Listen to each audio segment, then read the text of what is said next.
Hello, wonderful listeners, and welcome back to another episode of English in Advance.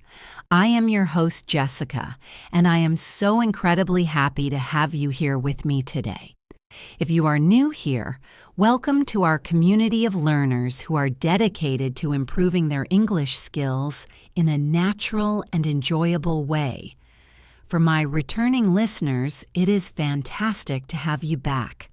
Today, we are going to do something a little bit different. Usually, we focus on high-energy topics or complex grammar rules. But today, we are going to slow things down. We are going to take a deep breath together. Today's episode is all about English conversation for stress-free living.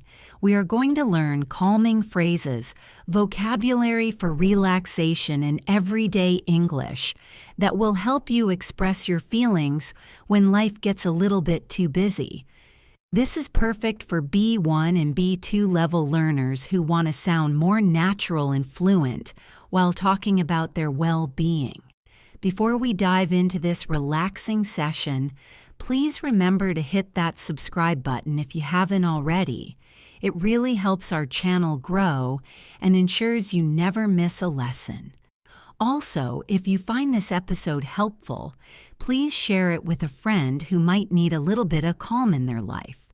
Now get comfortable, take a deep breath, and let's start learning. Let us begin by talking about the concept of stress.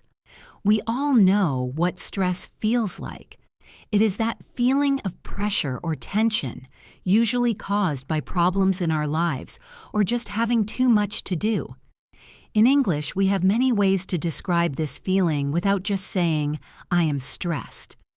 One very common and useful word for B1 and B2 learners is the word overwhelmed.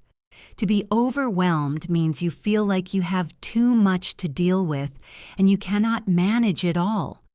Imagine you have a pile of paperwork on your desk, your phone is ringing, and your boss is asking you a question all at the same time.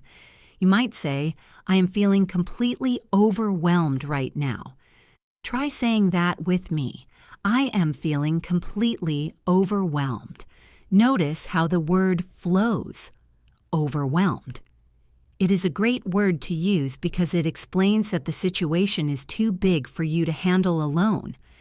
Another phrase we often use when we are busy is having a lot on my plate. This is an idiom. An idiom is a phrase where the meaning is not obvious from the individual words. When you say, "I have a lot on my plate," you are not talking about food. You are saying that you have many responsibilities or tasks to finish. For example, if a friend asks you to go to the cinema, but you have to work late, you could say, "I would love to go, but I have a lot on my plate this week." It is a polite and natural way to explain why you are busy. Now let's shift our focus from stress to the solution, which is relaxation.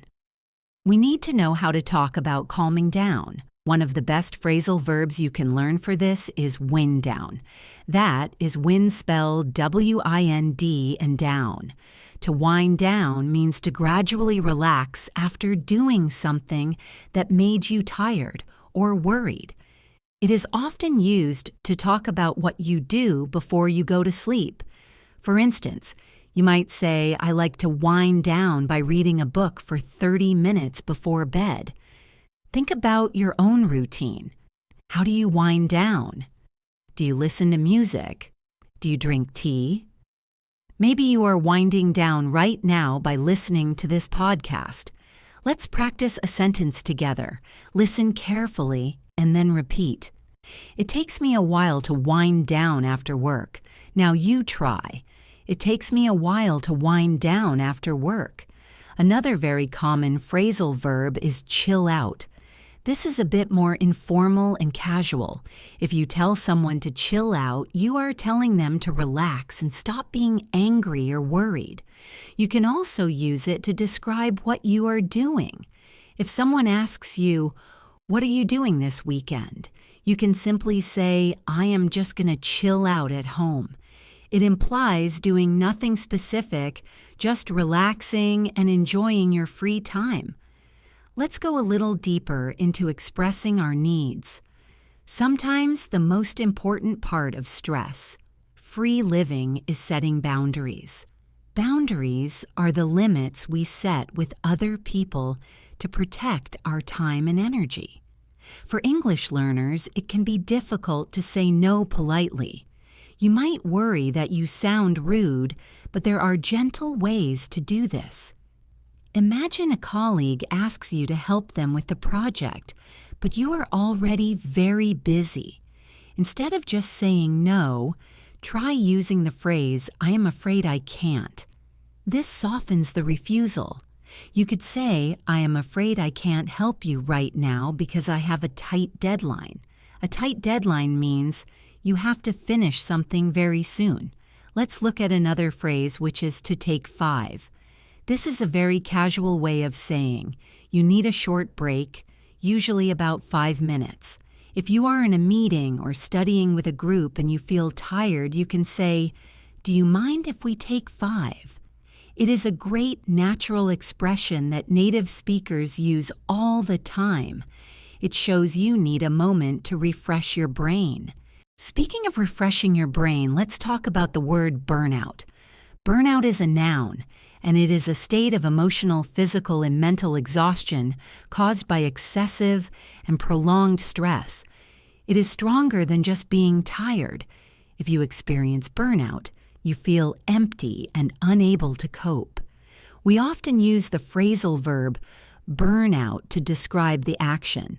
For example, you cannot keep working 12 hours a day or you will burn out. This is a very important concept in modern life. To avoid burning out, we need to practice self-care. Self-care is a popular term these days. It refers to any activity that we do deliberately in order to take care of our mental, emotional, and physical health. Talking about self-care in English is a great topic for conversation. You might discuss your hobbies or your exercise routine. A useful sentence structure here is "I make time for." For example, "I make time for yoga every morning," or "I make time for a walk in nature." This shows that you prioritize these activities.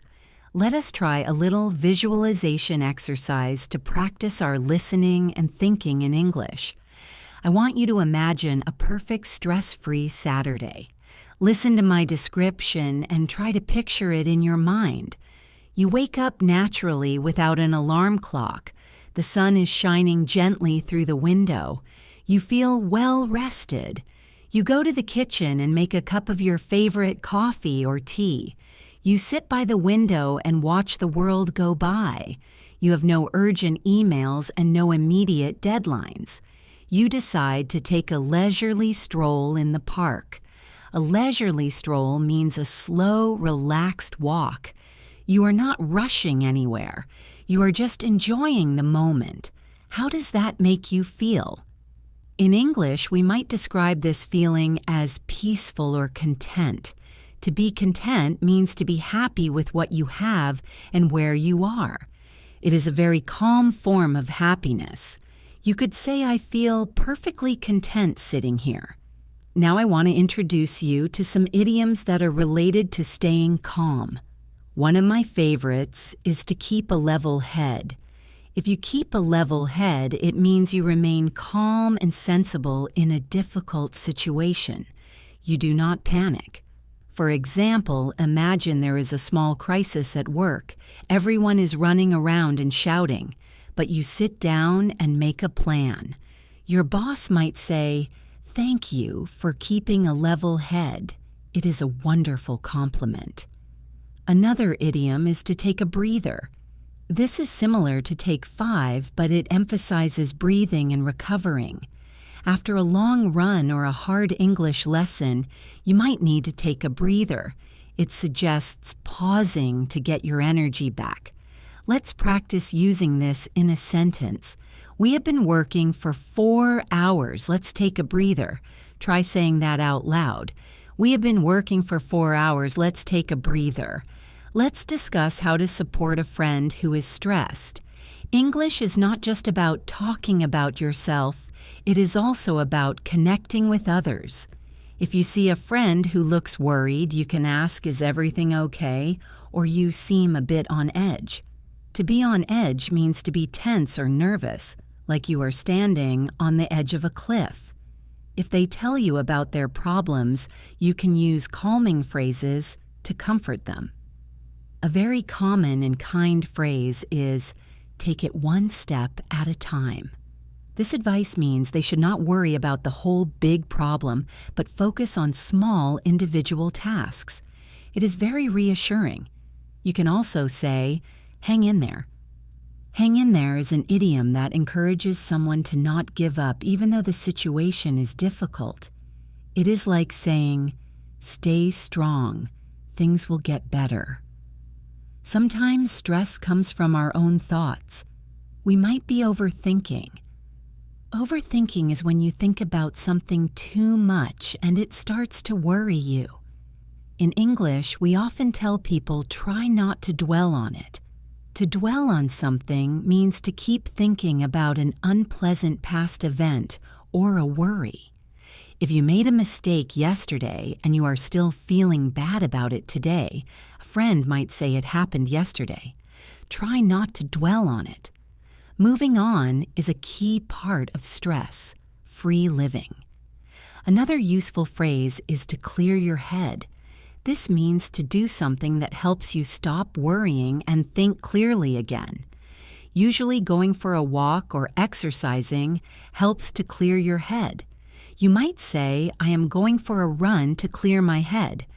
It is a very descriptive way to explain why you are exercising. Let's focus on the grammar of advice for a moment, because giving and receiving advice is common when talking about stress. We often use the modal verbs should and could. However, to sound more gentle and conversational, we often use phrases like, "Have you tried?" or "Why don't you?" For example, instead of saying you must do yoga, which sounds like an order, you can say, "Have you tried doing yoga?" It sounds much friendlier. Or you can say, "Why don't you turn off your phone for an hour?" This is a suggestion, not a command. Another advanced structure is "it might be a good idea to." For example, it might be a good idea to go to bed earlier. This is a very soft and polite way to give advice. Try to use these soft structures when you are practicing your English conversation. It makes you sound more empathetic and fluent. Let us return to the idea of a balanced life. We often talk about work-life balance. This is the relationship between the amount of time and effort you give to work and the amount you give to your family and personal interests. Maintaining a healthy work-life balance is crucial for avoiding stress. You might hear people say, "I need to recharge my batteries." This is a metaphor. We are comparing ourselves to a phone or a machine. When our energy is low, we need to stop and recharge. What recharges your batteries? Is it spending time with friends or is it being alone? Being alone to recharge is often associated with being an introvert. If you enjoy being with people to get energy, you might be an extrovert. Being able to describe your personality type in English helps you explain your needs. You can say, "I love parties, but I need some quiet time afterwards to recharge my batteries." I want to talk about the concept of mindfulness. Mindfulness is becoming very popular in English-speaking countries. It means being conscious or aware of something, especially the present moment. When we practice mindfulness, we focus on now, not the past or the future. A great phrase to use here is be in the moment. When you are with your family, try to be in the moment. Don't look at your phone, don't worry about work, just be there. It sounds simple, but it is quite hard to do. Another similar phrase is stop and smell the roses. This is a beautiful idiom. It means you should take time to enjoy the simple, beautiful things in life. Life moves fast, so we must remember to stop and smell the roses. Do you have a similar saying in your native language? I am sure you do. Let us continue our journey into stress-free living by looking closely at how we start our day, because the morning sets the tone for everything that follows. In English, we have a fantastic idiom for this, which is to start on the right foot. To start on the right foot means to begin something in a positive and successful way. If you wake up late, burn your toast, and spill your coffee, you are definitely getting off on the wrong foot. But we want to avoid that. A common phrase we use when talking about mornings is the daily grind. The daily grind refers to the difficult or boring routine of work and life. You might hear someone say, I am back to the daily grind. It implies a sense of heaviness. However, we can change our perspective. Instead of focusing on the grind, let us focus on a morning ritual. A ritual is a set of actions you perform in the same way each time often to make you feel calm. For me, my morning ritual involves stretching and drinking a glass of water. How do you describe your morning? Do you rush out the door? To rush out the door means to leave your house very quickly, usually because you are late. This is a high-stress phrase. Let's practice a calming alternative. Try saying, I like to take my time in the morning. Repeat that after me. I like to take my time in the morning. When you say take my time, it means you are not rushing, you are doing things at a comfortable pace. Now let us talk about the journey to work or school, which we call the commute. For many people, the commute is the most stressful part of the day. You might get stuck in traffic. To be stuck in traffic means you are in a car or bus and the vehicles are not moving. It is very frustrating. If you take the train or the subway, it might be packed like sardines. This is a very descriptive idiom. It means the vehicle is extremely crowded with people standing very close together, just like fish in a tin can. Being packed like sardines can make you feel anxious, but we can use English to reframe this time. Instead of complaining, you could say, I use my commute to zone out. To zone out means to stop thinking about everything and just let your mind relax often while staring at something. It can be a form of rest. Or you might say, I tune out the noise.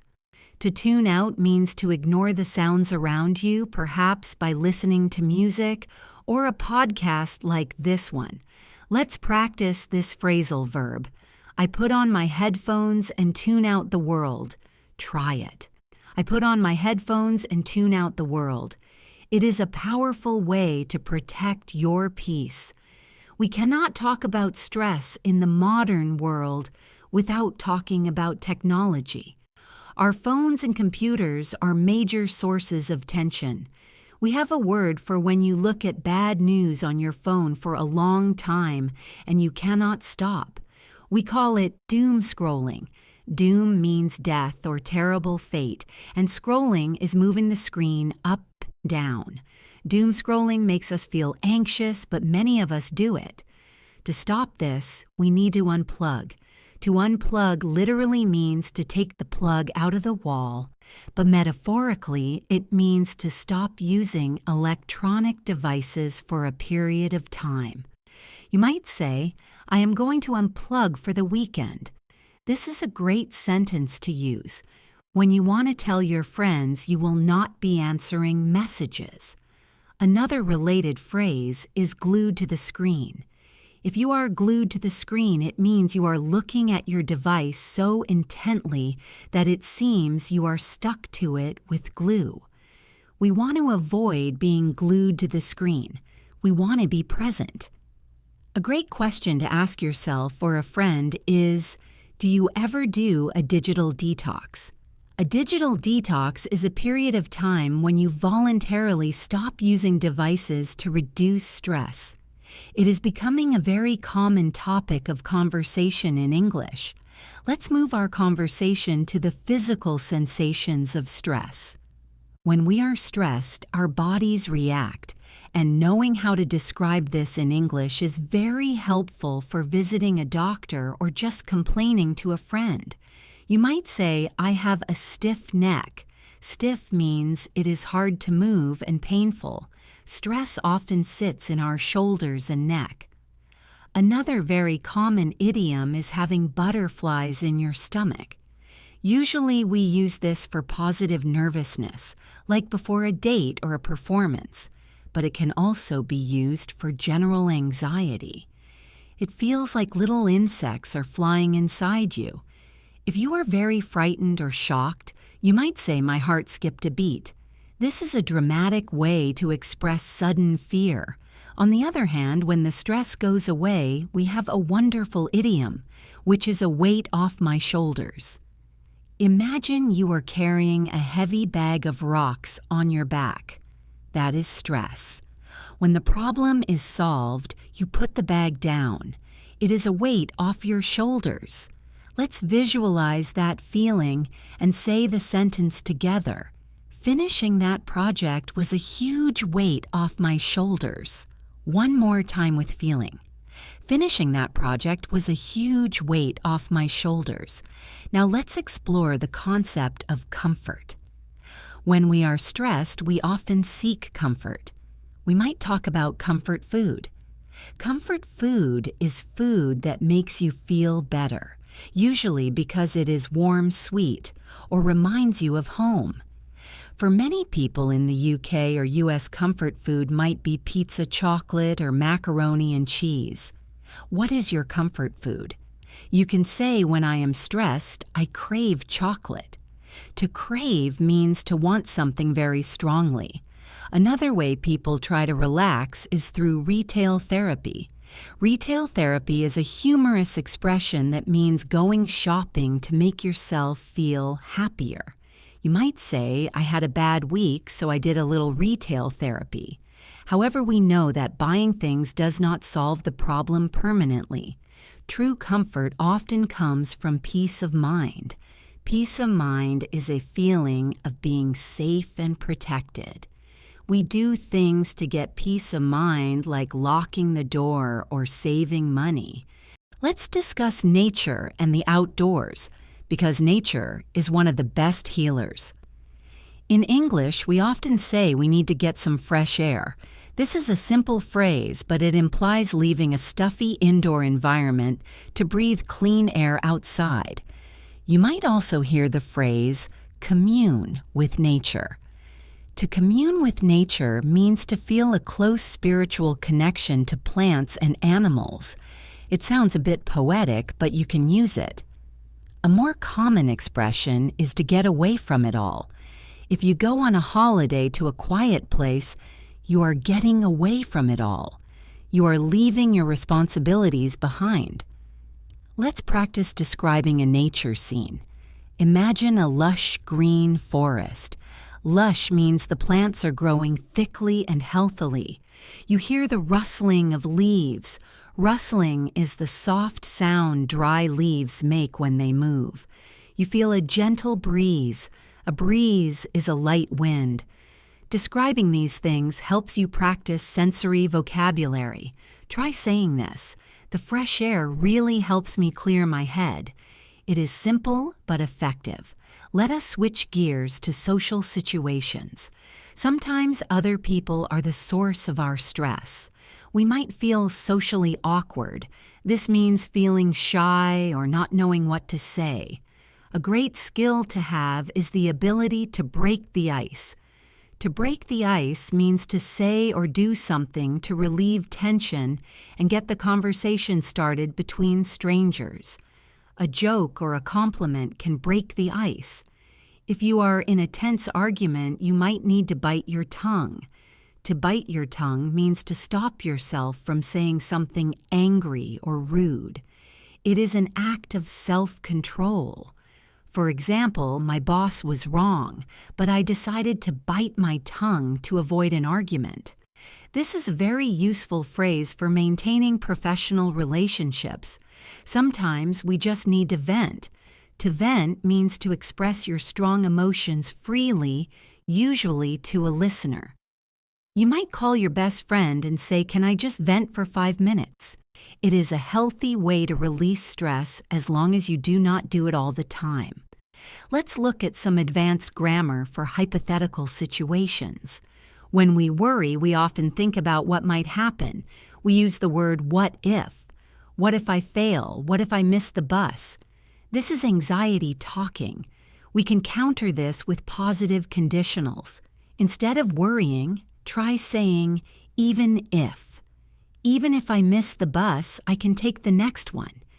Even if I make a mistake, I will learn from it. This grammar structure helps you build resilience. Resilience is the ability to recover quickly from difficulties. We can also use the second conditional to give advice to ourselves. If I were you, I would take a break. But since you are talking to yourself, you can say, "If I were in that situation, I would simply walk away." Using these complex grammar structures helps you reason with your own brain and calm down your anxious thoughts. I want to introduce you to the concept of the silver lining. This comes from the proverb, "Every cloud has a silver lining." It means that every bad situation has a positive aspect. When something goes wrong, try to look for the silver lining. Maybe you missed your train, but the silver lining is that you had time to finish your book. Finding the silver lining is a mental habit that reduces stress significantly. Another similar phrase is a blessing in disguise. A blessing in disguise is something that seems bad at first, but turns out to be good. For example, losing a job might be a blessing in disguise if it leads you to a better career. These idioms are very high level, and using them makes you sound like a native speaker who understands the philosophy of life. Let us talk about the speed of life. We often feel like we are in a rat race.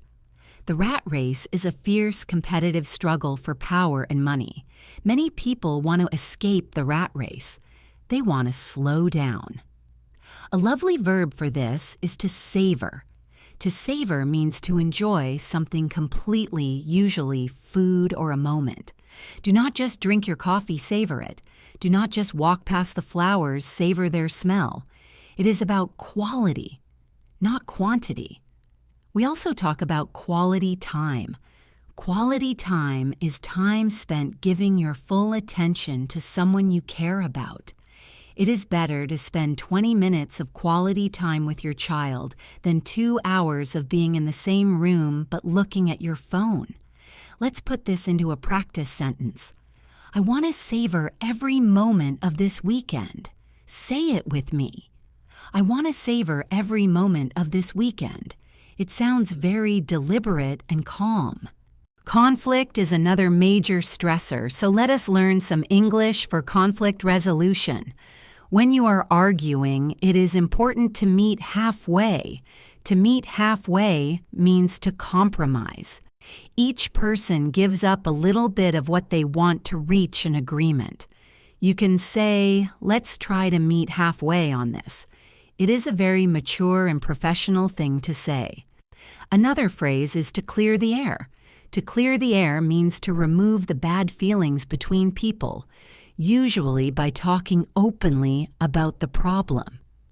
You might say, "We need to have a meeting to clear the air." It suggests that there is a heavy or bad atmosphere that needs to be cleaned. If someone is very angry, you might want to give them some space. To give someone space means to leave them alone until they are calm. You can say, "I think he needs some space right now." It shows you are respectful of their emotions. Now I want to touch on the idea of gratitude. Gratitude is the quality of being thankful. Studies show that practicing gratitude reduces stress. In English, we have many ways to say thank you, but we also have phrases for appreciating life. You can say, I count my blessings. To count your blessings means to be grateful for the good things you have. When you are feeling sad, try counting your blessings. You can also use the word appreciate. I really appreciate your help, or I appreciate the small things in life. Another nice phrase is take for granted. To take something for granted means to fail to appreciate it because you assume it will always be there. We often take our health for granted until we get sick. A stress-free life involves learning not to take things for granted. Let's practice a gratitude affirmation. I am grateful for the simple joys in my life. Repeat it slowly. I am grateful for the simple joys in my life. We have spoken a lot about the mind, but what about organization? Being disorganized causes stress. To fix this, we need to get our ducks in a row. This is a brilliant idiom. To get your ducks in a row means to organize your tasks and affairs effectively. Imagine a mother duck with her babies walking in a straight line. That is what you want your life to look like. You can say, I need to get my ducks in a row before I go on vacation. It implies planning and preparation. Another phrase is to stay on top of things. If you stay on top of things, you are in control and you are not falling behind. You can ask a colleague, how do you manage to stay on top of everything? It is a compliment on their organizational skills. Let's try another listening exercise involving a story. I want you to listen to a short story about a woman named Sarah and identify the stress vocabulary we have learned. Sarah woke up and immediately felt the weight of the world on her shoulders. She had a looming deadline at work. She rushed out the door and got stuck in traffic. She could feel the tension in her stiff neck. When she arrived at the office, she decided to take 5 before starting. She made a tea and took a deep breath. She made a to-do list to get her ducks in a row. By breaking the big project into small steps, she stopped feeling overwhelmed. By the end of the day, she felt she had kept a level head. Did you catch the phrases? Weight of the world, looming deadline, rushed out the door, stuck in traffic, stiff neck, take 5, get her ducks in a row, overwhelmed, and kept a level head. A looming deadline, by the way, is a deadline that is approaching fast and feels threatening, like a dark cloud. Let us explore the concept of expectations. High expectations can lead to high stress. We sometimes need to lower the bar. To lower the bar means to reduce the standards so that a task is easier to achieve. It sounds lazy, but sometimes it is necessary for survival. You don't have to be perfect. Good enough is okay. In English, we have a saying, perfect is the enemy of good. This means if you try to make something perfect, you might never finish it, or you might stress yourself out completely. Accepting that you are human is a huge part of stress-free living. You can say, I am cutting myself some slack. To cut someone slack means to not judge them too severely. Cut yourself some slack today. You are doing your best. I also want to talk about the power of music and sound. We often say something is music to my ears. This means it is very good news, or something you wanted to hear. If your boss says you can go home early, that is music to your ears. We also talk about white noise. White noise is a constant background sound like a fan or rain that helps some people relax or sleep. Do you like white noise or do you prefer total silence? You can say, I need absolute silence to concentrate. Silence can be golden. That is another idiom. Silence is golden means that silence is very valuable. In a noisy world, finding a quiet corner is a luxury. Let us think about the future. Anxiety is often fear of the future. A great phrase to counter this is, "We will cross that bridge when we come to it." This means we will deal with that problem when it actually happens, not now. It is a very effective way to stop worrying about hypothetical disasters.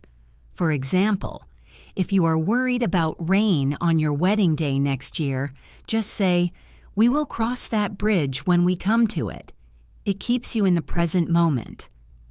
Another phrase is, "go with the flow." To go with the flow means to be relaxed and accept the situation rather than trying to control it. If the restaurant is closed, don't get angry, just go with the flow and find another one. People who go with the flow are usually much less stressed than people who try to control everything. As we continue to expand our vocabulary, let's look at the word therapeutic. Something that is therapeutic makes you feel healthy and relaxed. Painting can be therapeutic. Cleaning the house can be therapeutic for some people. Listening to the sound of the ocean is definitely therapeutic. What do you find therapeutic? Maybe listening to this podcast is therapeutic for you. I certainly hope so. We can also use the word cathartic. Cathartic is a bit stronger. It means providing psychological relief through the open expression of strong emotions. Crying can be cathartic. Writing a journal entry where you write down all your anger can be very cathartic. It cleanses your emotions. Let's do a quick check-in on your posture. Are your shoulders raised up near your ears? Drop them down. Is your jaw clenched? Relax it. Is your forehead furrowed? Smooth it out. Our bodies hold stress without us realizing it. In English, we call this body scanning. You scan your body for tension. You can say, "I am carrying a lot of tension in my jaw." Just noticing it helps you release it. There is a phrasal verb, loosen up. It means to become more relaxed. You can tell a friend, "Come on, loosen up and have some fun." Or you can use it physically, "I need to do some yoga to loosen up my back." Now let's move to travel. Travel can be wonderful, but it can also be incredibly stressful. We often talk about travel anxiety. This is the nervous feeling you get before a trip. A great phrase to use here is butterflies in my stomach, which we mentioned earlier, but let's add to it. You might say, "I have a knot in my stomach." A knot implies a tighter, more uncomfortable feeling than butterflies. If you are worried about missing a flight, you might be cutting it fine. To cut it fine means to leave yourself very little time to do something. For example, if your flight is at 10 o'clock and you arrive at the airport at 9:30, you are definitely cutting it fine. We want to avoid this. We want to allow plenty of time. This means to give yourself extra time just in case. When you arrive at your destination safe and sound, it means you have arrived safely without any injury or loss. You can text your family, "I arrived safe and sound." It is a very reassuring message.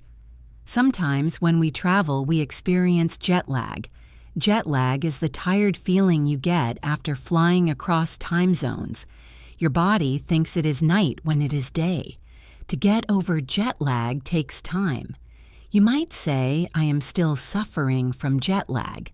A good tip is to hit the ground running. This idiom usually means to start a new activity with great energy, but be careful with it when traveling. Sometimes it is better to take it easy. To take it easy means to relax and not do too much. If you are on holiday, you should definitely take it easy. You might want to go off the beaten track. This means to go to places where tourists do not usually go. It is often quieter and less stressful off the beaten track. You can avoid the hustle and bustle. Hustle and bustle refers to the busy, noisy activity of a crowd, usually in a city. Some people love the hustle and bustle, but if you want a stress-free trip, you might prefer a quiet retreat. Now let us move to a slightly more serious topic, which is visiting the doctor. Being ill in a foreign country, or just talking about health in a second language, can be very stressful. You need to be precise. If you feel general stress, you might tell the doctor, "I have been feeling run down." To feel run down means to feel tired and slightly ill, often from working too much. The doctor might ask, "Have you been under a lot of stress lately?" You can answer, "Yes, I have been burning the candle at both ends." This is a fantastic idiom. It means you have been getting up early and going to bed late doing too much work. Burning the candle at both ends leads to burnout. The doctor might tell you to recharge your batteries or get some rest. They might give you a prescription. A prescription is the piece of paper that allows you to get medicine. Make sure you follow the doctor's orders. This is a common phrase meaning to do exactly what the doctor says. Another area where stress often creeps in is financial management. Money is a huge stressor. In English, we talk about making ends meet. To make ends meet means to have just enough money to pay for the things you need. If you are struggling to make ends meet, it is very stressful. You might need to tighten your belt. To tighten your belt means to spend less money than usual. For example, we are tightening our belts this month to save for a holiday. It is a visual idiom imagining you have lost weight from not eating enough, but really it is about budgeting. On the other hand, if you have saved money for an emergency, we call that a nest egg. A nest egg is a sum of money saved for the future.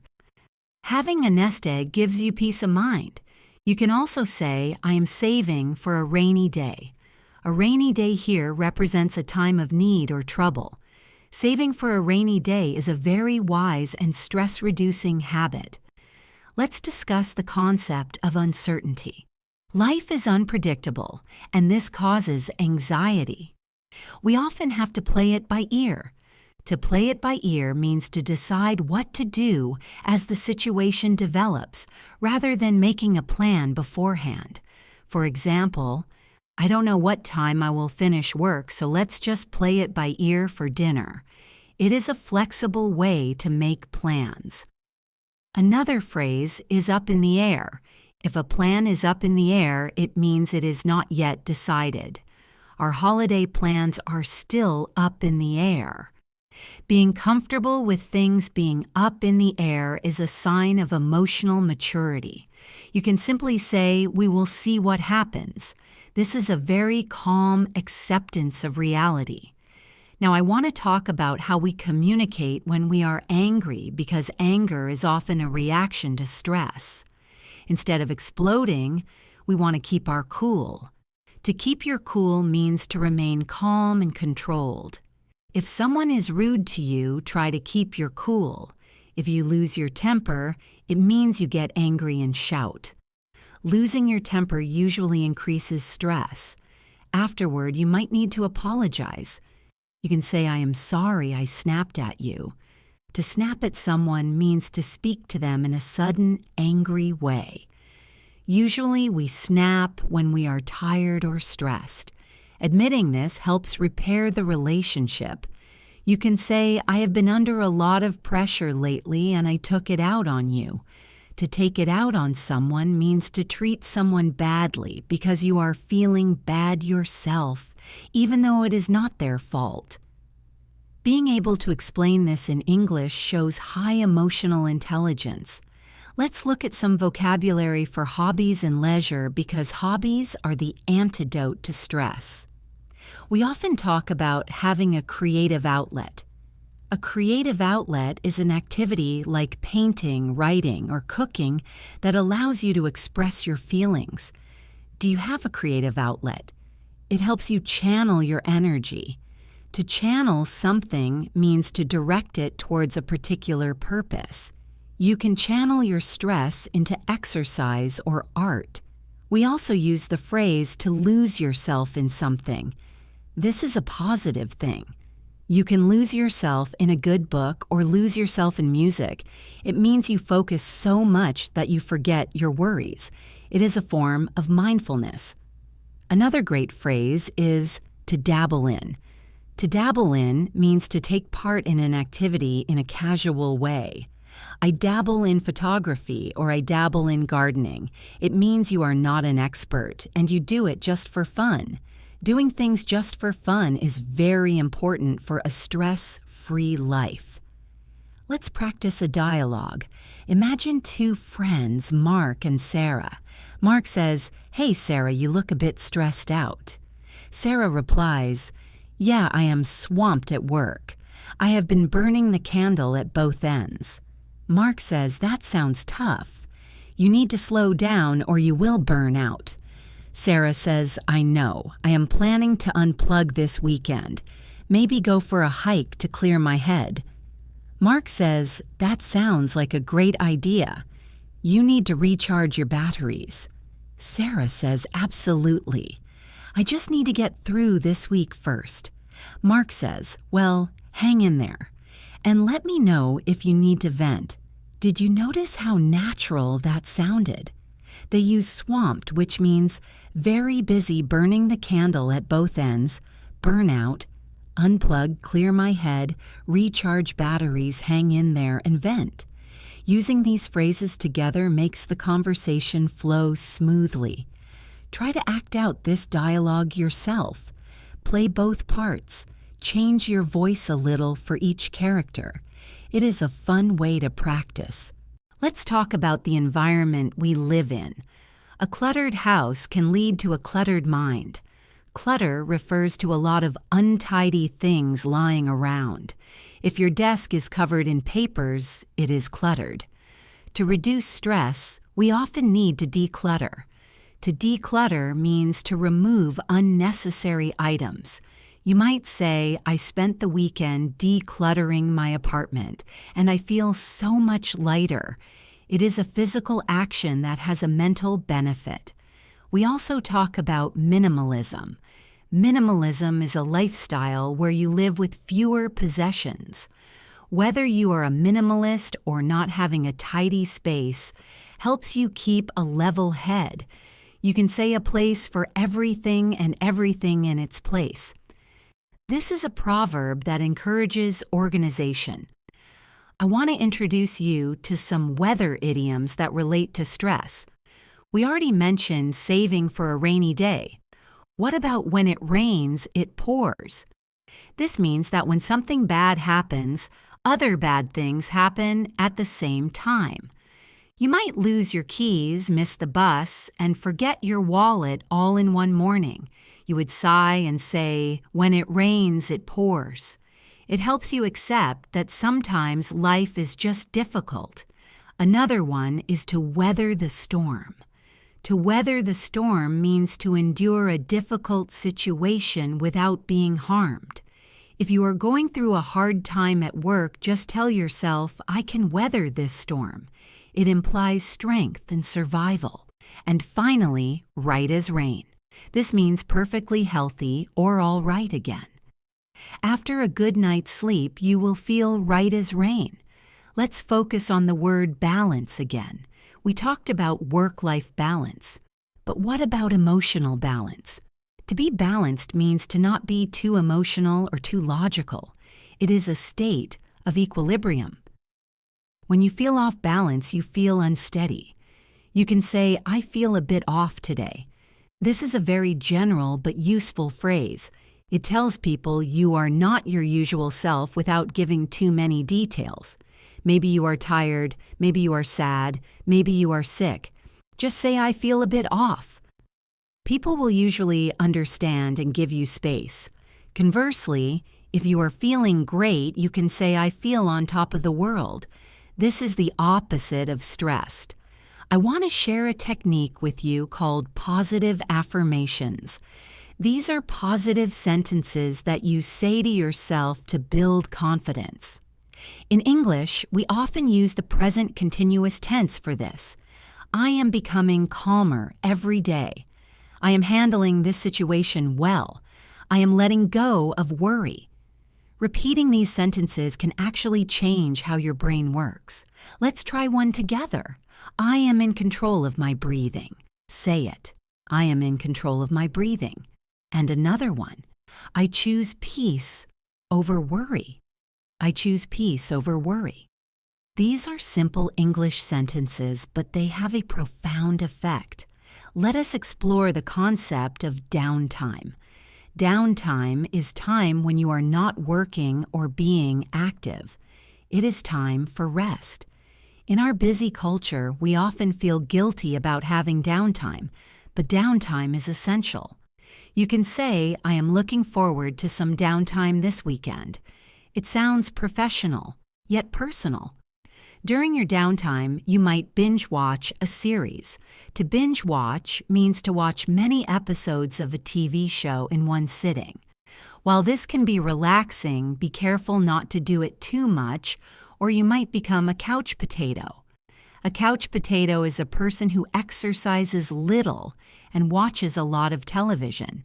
It is a funny idiom, but usually negative. A better way to spend downtime might be to catch up with friends. To catch up means to talk to someone you have not seen for a while and exchange news. I am meeting an old friend to catch up. It is a lovely social activity. Let us start with a very modern phenomenon that causes a lot of stress.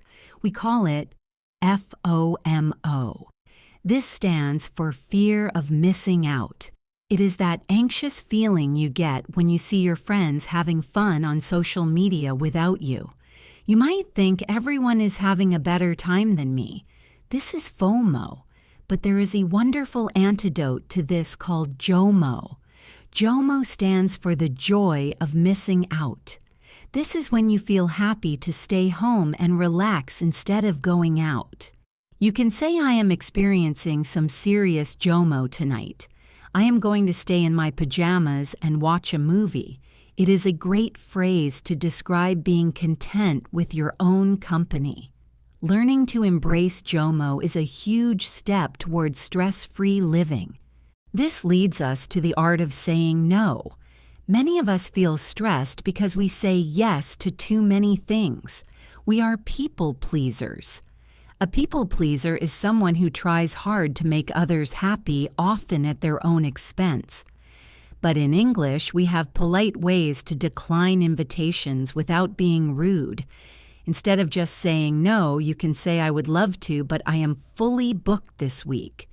To be fully booked means you have no free time. Or you can use the phrase, can I take a rain check? This is a classic idiom. It means you cannot accept the invitation now, but you would like to do it another time. For example, I can't go to dinner tonight. Can I take a rain check? It is polite and keeps the friendship safe. Another phrase is, I think I will pass this time. To pass on something means to decline an offer. I think I will pass on the cinema tonight. I need some rest. It is direct but soft. Now let us talk about procrastination. Procrastination is a big word that means delaying or postponing something. We all do it. We have a task to do, but we watch videos or clean the house instead. This causes stress because the deadline gets closer. In phrasal verbs, we say, we put it off. To put off means to delay. I keep putting off my English homework. Or we might say, I haven't got around to it yet. To get around to something means to finally do something you have been intending to do. A great way to stop procrastinating is to break the task down. We mentioned this before. You can also say, I need to knuckle down. To knuckle down means to start working very hard and seriously. If you have an exam tomorrow, you need to knuckle down and study. Using these idioms describes your work habits perfectly. Let us move to the topic of criticism. Sometimes we get stressed because someone criticizes us. It might be a boss or a family member. It is important to have a thick skin. To have a thick skin means you do not get upset easily by criticism. You are strong. If someone is very sensitive, we say they have thin skin. We want to develop a thick skin. However, if the criticism hurts you, you might take it to heart. To take something to heart means to feel it very deeply and be upset by it. You can tell a friend, please don't take it to heart. He didn't mean to be rude. Another similar phrase is don't take it personally. This means the criticism is not about you as a person, it might be about the situation.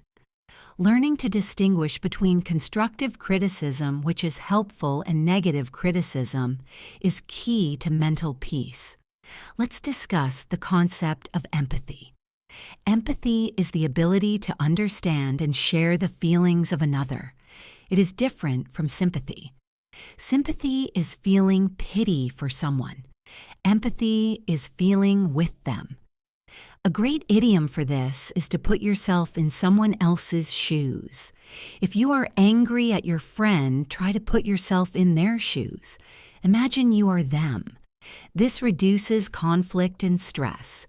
You might say, I can see where you are coming from.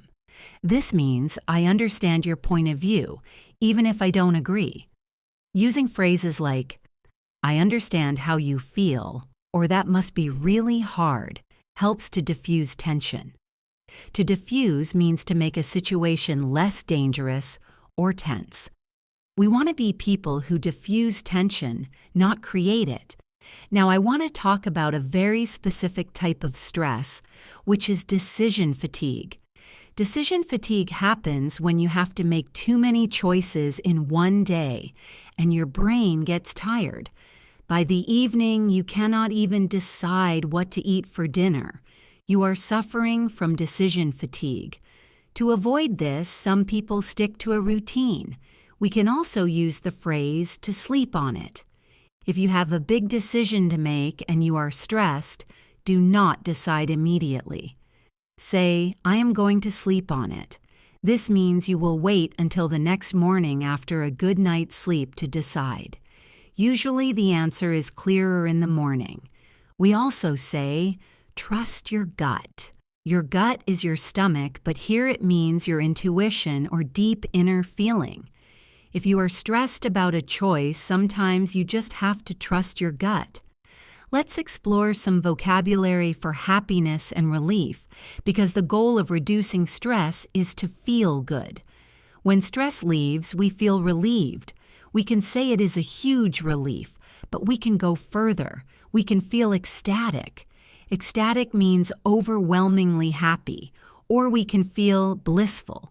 Bliss is perfect happiness, often associated with peace. Sitting on a quiet beach can be pure bliss. We also have the idiom on cloud nine. If you are on cloud nine, you are extremely happy. I got the job, and I am on cloud nine. Another one is over the moon. I am over the moon about my exam results. Using these positive words actually helps rewire your brain to focus on the good things. Let us introduce a narrative to practice these new concepts. Listen to the story of Tom. Tom was a classic people pleaser. He never said no. His calendar was always full and he was suffering from burnout. One weekend, he decided to make a change. His friends invited him to a big party, but Tom felt tired. He experienced a moment of FOMO, but then he thought about his health. He told his friends, I am going to take a rain check. I need to recharge. He decided to embrace JOMO. He spent the weekend gardening, which was his creative outlet. He put off his chores and just enjoyed the sunshine. He felt a sense of bliss. By Monday, he was ready to knuckle down at work. He realized that saying no was not rude, it was necessary. He was proud of himself for setting boundaries. Did you understand Tom's journey? He moved from being a people pleaser to having boundaries. He swapped FOMO for JOMO. He found bliss in simple things. This is the journey we are all on. Try to retell Tom's story in your own words. You can change the details. Maybe instead of gardening, he painted a picture. Maybe instead of a party, it was a dinner. Practice speaking it out loud. Let's talk about the physical environment. Again, specifically noise. We live in a noisy world. We talked about tuning out, but sometimes we need peace and quiet. This is a fixed phrase. We don't say quiet and peace, we say peace and quiet. I just want a little peace and quiet. If it is very quiet, we can say you could hear a pin drop. This means it is silent. The library was so quiet you could hear a pin drop. On the other hand, if it is very noisy, we might say it is deafening. Deafening means so loud it makes you deaf. Construction work can be deafening. Constant noise creates background stress. Creating a quiet sanctuary in your home is vital. A sanctuary is a safe place. Your bedroom should be your sanctuary. Now let's look at the grammar of regrets.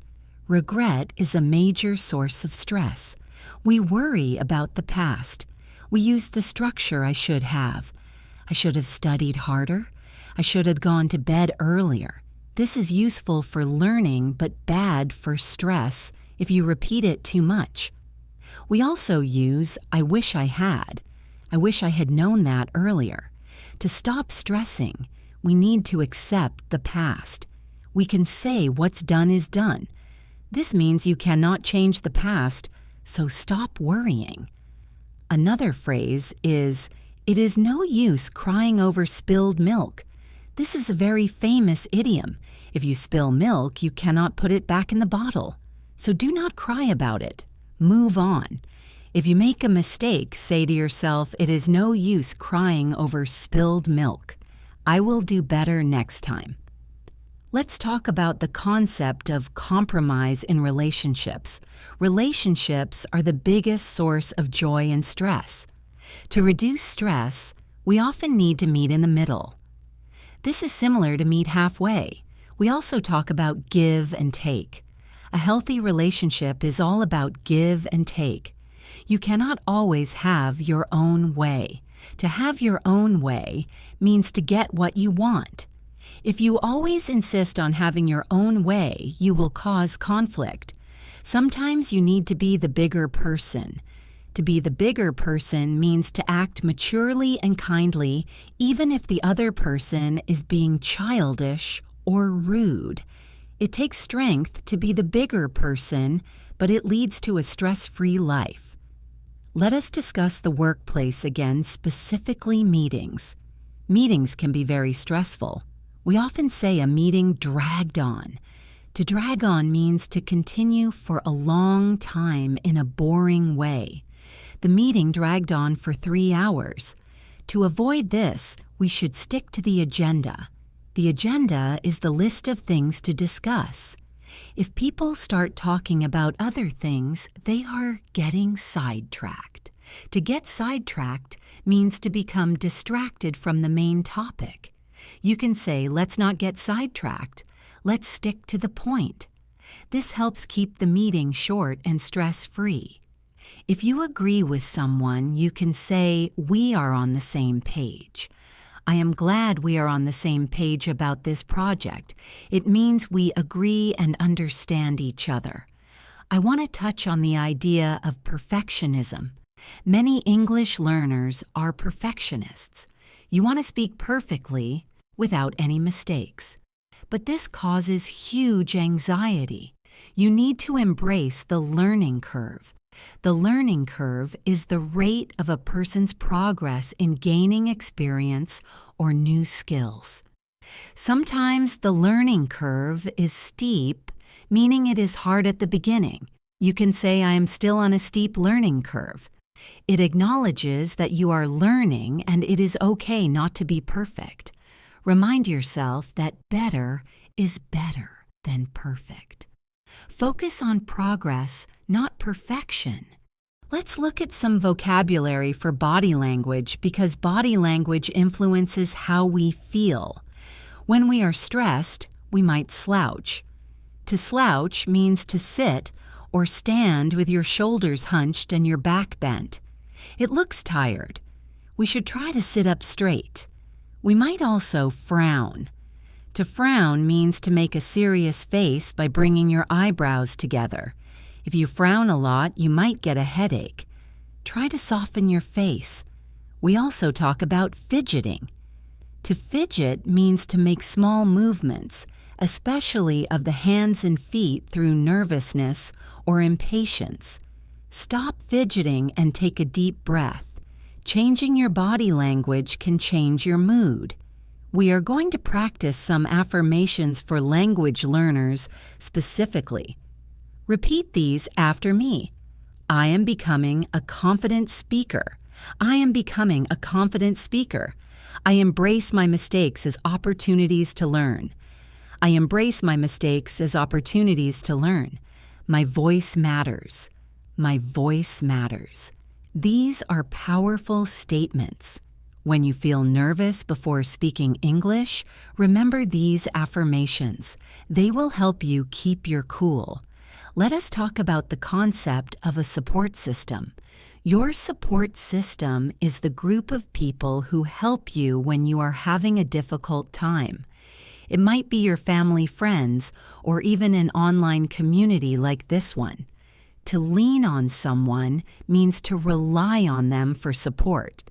You can say, I really leaned on my sister when I was sick.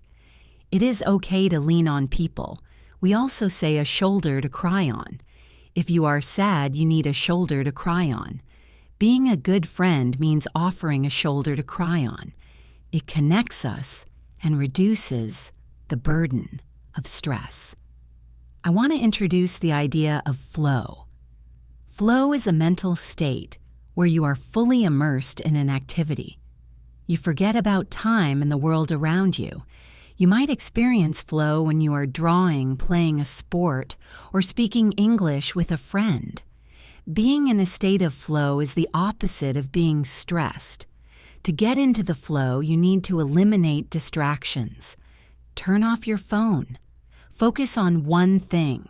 Find an activity that challenges you but is not too hard. Finding your flow is a key to happiness. Let us address the topic of news and media. We are bombarded with information. Bombarded means attacked continuously with something. We are bombarded with news. This can cause information overload. Information overload is when you have too much information and you cannot process it. It leads to anxiety. To handle this, we need to filter. We need to choose what we read and watch.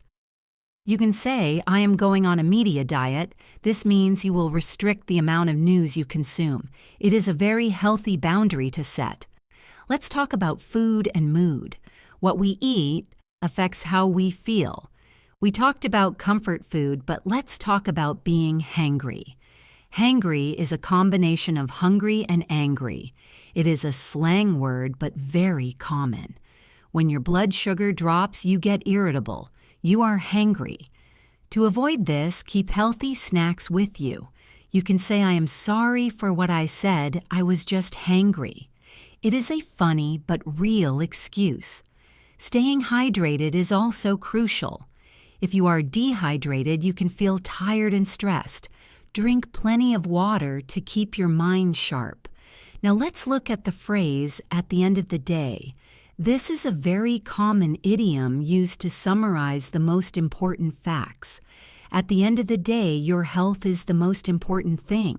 At the end of the day, we tried our best. It helps you focus on what truly matters. Another summarizing phrase is in a nutshell. In a nutshell means in a few words. To put it in a nutshell, stress is bad for us. Using these phrases helps you structure your thoughts and sound more fluent. I want to do a little exercise on reframing. Reframing means changing the way you look at a situation. Instead of saying, I have to do this, say I get to do this. For example, instead of I have to study English, say I get to study English. It changes it from a burden to a privilege. Instead of saying I am stuck in traffic, say I have some extra time to listen to my podcast. Reframing is a powerful mental tool. Let's try one. Reframe the sentence, I have too much work. You could say, I have a lot of opportunities to be productive today. It takes practice, but it changes your stress levels instantly. Let's talk about the word overwhelm again, but this time let's look at the opposite. The opposite of overwhelmed could be underwhelmed, which means not impressed, but the positive opposite is grounded. To feel grounded means to feel stable, mentally and emotionally present. You are not flying away with worry. You are like a tree with roots deep in the earth. Techniques like walking barefoot or gardening help you feel grounded. You can say, after my walk in the park, I feel much more grounded. It is a solid, strong feeling. We have discussed so many tools today, from saying no to JOMO, from reframing to grounding. I want you to pick just one tool to try this week. Do not try to do everything at once. That would be stressful. Just pick one. Maybe you will try the media diet. Maybe you will try to sleep on a decision. Maybe you will just focus on your breathing. Whatever you choose, do it with kindness towards yourself. Let's take a moment to appreciate the English language itself. It is a rich language full of idioms and expressions that describe the human condition perfectly. By learning these phrases, you are not just learning words, you are learning to understand human psychology. You are joining a global conversation about how to live well. That is something to be proud of. As we continue, I want to talk about the importance of laughter again. We said laughter is the best medicine. Do you know what a belly laugh is? A belly laugh is a loud, deep laugh that comes from your stomach. It is the best kind of laugh. It releases tension instantly. Try to find something that gives you a belly laugh today. Maybe a funny cat video or a comedy show. Do not be afraid to be silly. Being silly is the opposite of being stressed. Let us look at the phrase ease into. To ease into something means to start doing it slowly and carefully. Do not jump into the deep end immediately. Ease into your day. Ease into your studies. It implies gentleness. We also say easy does it. This is a phrase used to tell someone to be careful and slow. If you are carrying a heavy box, someone might say, easy does it. We can say this to ourselves when we are rushing. Easy does it. Slow down. I also want to mention the concept of mental clutter, just like physical clutter. Mental clutter is having too many thoughts. Journaling is the best way to clear mental clutter. We call this a brain dump. A brain dump is when you write down everything on your mind just to get it out. You don't worry about grammar or spelling. You just dump the thoughts on the paper. After a brain dump, you often feel lighter and clearer. Try doing a brain dump in English. It is a great fluency exercise. We are building a comprehensive guide to stress-free living here. It is not just about vocabulary, it is about lifestyle. It is about mindset. And you are doing it all in your second language. That is incredible. You are training your brain to be resilient and flexible. Let's imagine another scenario. You are at the airport. Your flight is delayed by 4 hours. This is a classic stress situation. The old you might have panicked. The new you takes a deep breath. You say, well, it is out of my hands. To be out of your hands means you cannot control it. You decide to make the best of it. To make the best of it means to find the positive in a bad situation. You find a quiet corner. You get a coffee. You open your book. You decide to use the time to wind down. You are weathering the storm with grace. This is the power of the mindset we are cultivating today. We are going to move into a section about advanced adjectives for describing calm. We know happy and relaxed, but what about serene? Serene means calm, peaceful, and untroubled. Her face was serene. What about tranquil? Tranquil means free from disturbance, a tranquil lake. What about placid? Placid means not easily upset or excited, a placid horse. Using these specific adjectives makes your English sound very sophisticated. Instead of saying it was a nice, quiet place, you can say it was a tranquil sanctuary. That sounds beautiful, doesn't it? I want to encourage you to listen to the rhythm of English. English is a stress-timed language. This means the rhythm comes from the stressed syllables. Listening to this rhythm can be hypnotic and relaxing. It is like music. Don't fight the language, just let it flow over you. Immersion is about relaxation. If you struggle to understand every word, that is okay. Focus on the gist. The gist is the main or general meaning. If you understand the gist, you are winning. We have a few more minutes in this section before we move on. I want to talk about the power of nature again. We have a phrase, nip it in the bud. To nip something in the bud means to stop a problem at the early stage before it gets worse. If you feel a little bit stressed, nip it in the bud. Take a break immediately. Do not wait until you are overwhelmed. This comes from gardening, where you cut off a bud before it grows. It is a very practical idiom. Also consider the phrase, go easy on yourself. We are often our own harshest critics. We judge ourselves strictly.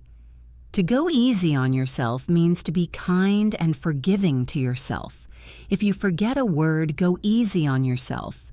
If you have a bad day, go easy on yourself. It is an act of self-love. So as we wrap up this section on social dynamics and mindset, I hope you feel empowered. You have the words to set boundaries. You have the idioms to describe your feelings. You have the grammar to handle regrets. You are building a fortress of calm. And now we are coming to the most important place of all, which is our home. Our home should be our castle. This is a saying that means your home is the place where you can be safe and do what you like. However, we all know that family dynamics can sometimes be a source of stress. So let us learn some vocabulary to navigate life at home with grace and calm. When the atmosphere at home is tense, you might feel like you are walking on eggshells. This is a very vivid idiom. Imagine walking on fragile eggshells and trying not to break them. It means you are being very careful about what you say or do because someone else is easily angered or upset. If your brother is in a bad mood, you might be walking on eggshells around him. Living like this is stressful. We want to move from walking on eggshells to having an open atmosphere. To improve the atmosphere, we often need to have a heart-to-heart. A heart-to-heart is a serious and intimate conversation between two people, usually close friends or family members, where you talk about your true feelings. You might say, "Mom, I think we need to have a heart-to-heart about my future." This phrase sets a tone of love and honesty, not conflict. One major source of stress in families is housework or chores. If one person does all the cleaning, they might feel resentful. We use the phrase, pull your weight. To pull your weight means to do your fair share of the work. If your roommate is messy, you might ask them to please pull their weight. Another similar phrasal verb is to pitch in. To pitch in means to join in and help with a task. If everyone pitches in, the house will be clean in 20 minutes. Using these phrases helps you ask for help without sounding aggressive. You are just asking for fairness. Let's talk about personality types at home. Some people love being at home. We call them homebodies. A homebody is a person who likes to stay at home rather than go out. There is no shame in being a homebody, especially if it helps you relax. You can say, "I am a bit of a homebody. I love my weekends on the sofa." If you make your home feel warm and comfortable, we describe it as cozy. A cozy room makes you feel safe. We have a cute rhyming idiom for being very comfortable, which is snug as a bug in a rug. You might tuck your child into bed and say you look snug as a bug in a rug. It means they are warm and happy. Now let us transition to the evening routine. The way we end our day determines how well we sleep. We discussed winding down, but let's look at the timing. Are you a night owl or an early bird? A night owl is someone who has energy at night and stays up late. An early bird is someone who wakes up early with energy. Knowing your chronotype or your body clock helps you reduce stress. If you are a night owl, do not force yourself to wake up at 5 in the morning if you don't have to. Work with your body, not against it. However, if you stay up late working, we say you are burning the midnight oil. This comes from the old days when people used oil lamps. Burning the midnight oil is okay sometimes, but doing it every night leads to burnout. When it is finally time to go to bed, we have many colorful phrases. You can say, I am going to turn in. To turn in means to go to bed. Or you can say, I am going to hit the hay. Hay is dried grass that horses sleep on, and people used to sleep on it too. I am exhausted, I am going to hit the hay. Another one is hit the sack. A sack is a bag. Both mean the same thing. If you want to wish someone a good sleep, you can say sweet dreams or sleep tight. Sleep tight is a very traditional English phrase. It comes from when beds were made with ropes that needed to be pulled tight for comfort. Sleep is the ultimate stress buster, but sometimes it is elusive. Elusive means difficult to find or catch. If you cannot sleep, you might have insomnia. We often say, I am wide awake. This means you are completely alert when you should be sleeping. You might lie there counting sheep. Counting sheep is an imaginary mental exercise to help you sleep, where you count jumping sheep. If you sleep very deeply, you can say, I was out like a light. This means you fell asleep instantly and deeply, just like turning off a light switch. Another phrase is sound asleep. The baby is sound asleep. It implies a peaceful, unbroken sleep. Let's look at the impact of technology on sleep. We mentioned doom scrolling, but we also need to talk about blue light. Blue light from screens tricks our brains into thinking it is daytime. To reduce stress, we should have a screen-free zone. Maybe your bedroom is a screen-free zone. This is a boundary you set for yourself. Instead of looking at your phone, you could listen to a lullaby. A lullaby is a quiet, gentle song, sung to send a child to sleep, but relaxing music can be a lullaby for adults too. Let's practice a scenario about a couple dealing with evening stress. Husband says, Honey, I had a rough day. I feel like my brain is fried. Wife says, I'm sorry to hear that. Why don't you go change into something comfortable? I will start dinner. Husband says, thanks. I appreciate that. I think I just need some peace and quiet. Wife says, of course. Let's keep the evening low key. Husband says, that sounds perfect. I plan to hit the hay early tonight. Wife says, good idea. You need to catch up on your beauty sleep. Notice the phrases used here. My brain is fried is a slang way of saying I am mentally exhausted. Low key means relaxed and not elaborate or busy. A low key evening is a quiet one. Beauty sleep is a humorous phrase referring to the idea that sleep makes you look younger and attractive. Let's discuss the concept of comfort zones. Your comfort zone is a situation where you feel safe and confident. Stress often happens when we step out of our comfort zone. However, growth also happens outside the comfort zone. It is a balance. If you are feeling too stressed, it is okay to retreat to your comfort zone for a while to recover. You can say, I am stepping out of my comfort zone to learn English, but I return to my comfort zone to rest. It is a cycle of expansion and recovery. We also need to talk about food and drink in the evening. Some people like a nightcap. A nightcap is a drink, usually alcoholic, taken before bed to help you sleep. However, doctors say alcohol reduces sleep quality. A better option might be herbal tea like chamomile. We call this a soothing drink. To soothe means to gently calm a person or a feeling. Chamomile tea is very soothing. We should avoid heavy meals late at night because they can cause indigestion, which disturbs sleep. Indigestion is pain in the stomach. Let's focus on the grammar of habits used to versus be used to. This is often confusing for B1 learners, but essential for talking about lifestyle changes. Used to is for past habits that are now finished. I used to worry about everything. This means I do not worry now. Be used to means you are accustomed to something, it is normal for you. I am used to waking up early. This means it is not difficult for me. There is also get used to, which describes the process of becoming accustomed. I am getting used to my new job. Let's practice. Repeat after me.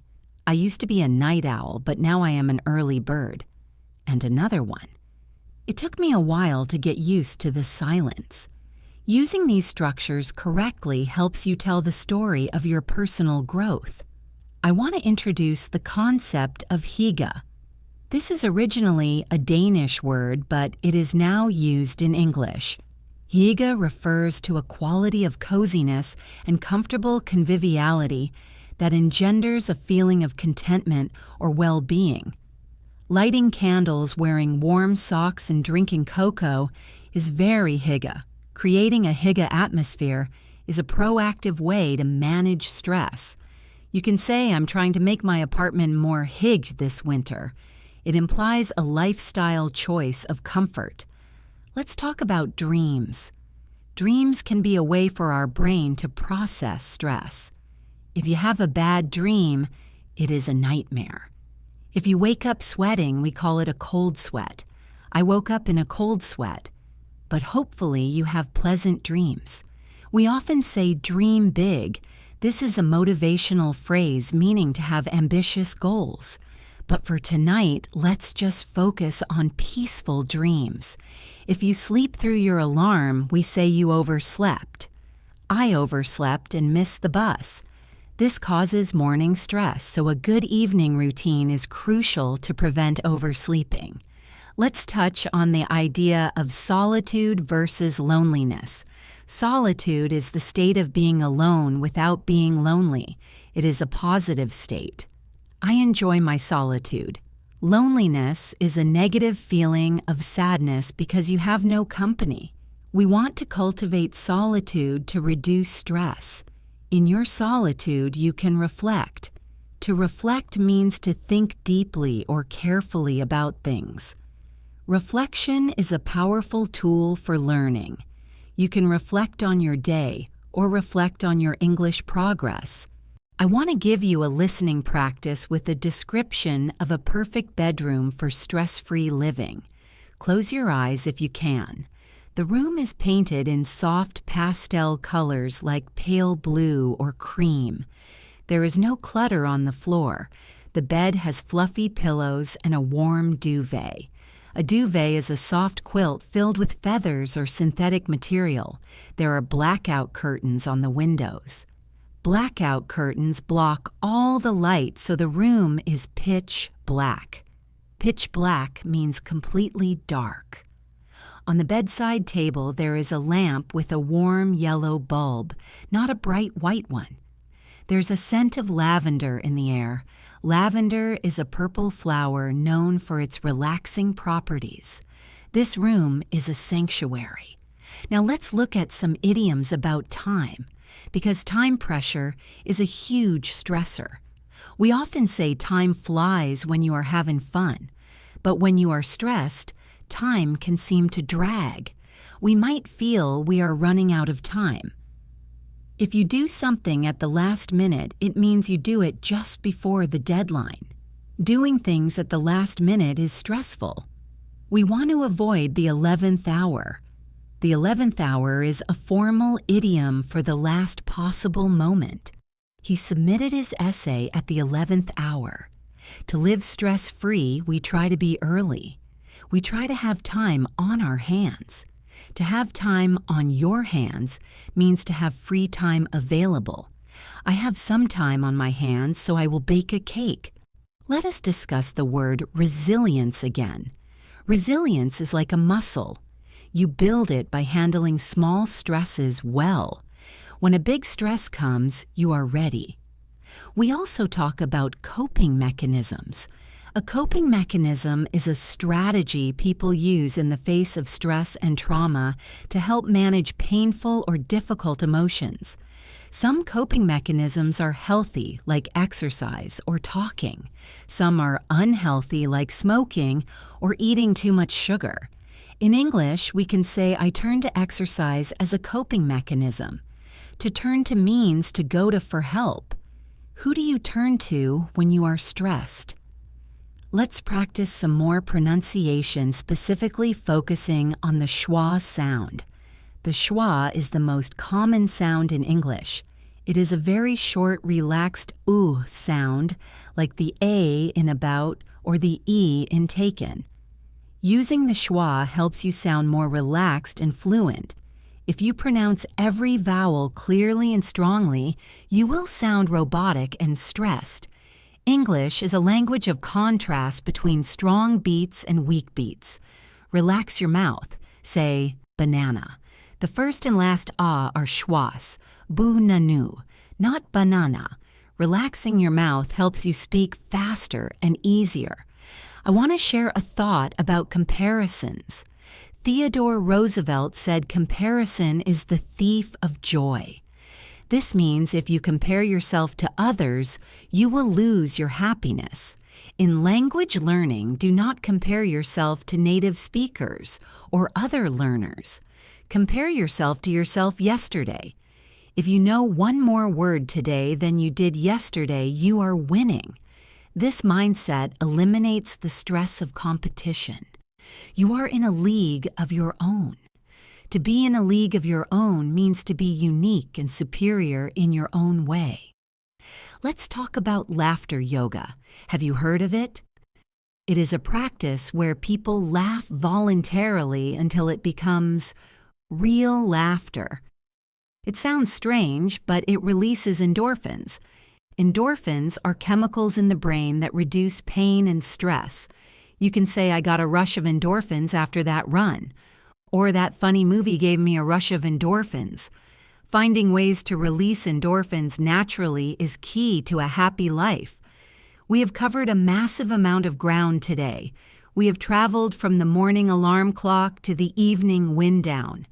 We have navigated traffic work deadlines and social awkwardness. We have learned to unplug from our devices and reconnect with nature. We have practiced gratitude and learned how to resolve conflicts peacefully. This journey through the English language is not just about memorizing words. It is about equipping yourself with the tools to live a better, happier life. When you can articulate your feelings, you gain control over them. When you can say, I am feeling overwhelmed instead of just screaming inside, you are taking the first step towards feeling better. I want you to take a moment to appreciate yourself for listening to this extensive lesson. It takes dedication to stick with a long episode like this. You are building your stamina. Stamina is the ability to sustain prolonged physical or mental effort. Listening to English for a long time builds your listening stamina. You might feel a bit tired now, and that is okay. It is a good kind of tired. It is the feeling of a brain that has been exercised. Just like your muscles need rest after the gym, your brain needs rest after a long study session. So after this episode, maybe you should take that advice and chill out. Remember that language learning is a marathon, not a sprint. A sprint is a short, fast race. A marathon is a long, steady race. You cannot learn everything in one day, but if you keep showing up, if you keep listening, and if you keep practicing, you will reach your goals. You will become fluent, and you will do it with a smile on your face and a level head. Thank you so much for joining me today on English in Advance. I truly appreciate you spending your time with me. If you enjoyed this calm and stress-free episode, please give it a thumbs up and leave a comment below. Tell me what is your favorite way to wind down after a busy day. I love reading your comments and learning about your lives. And do not forget to subscribe so you can join us for the next lesson. Until next time, remember to take a deep breath, keep a level head, and stop and smell the roses. Take care of yourself, and happy learning. Goodbye for now.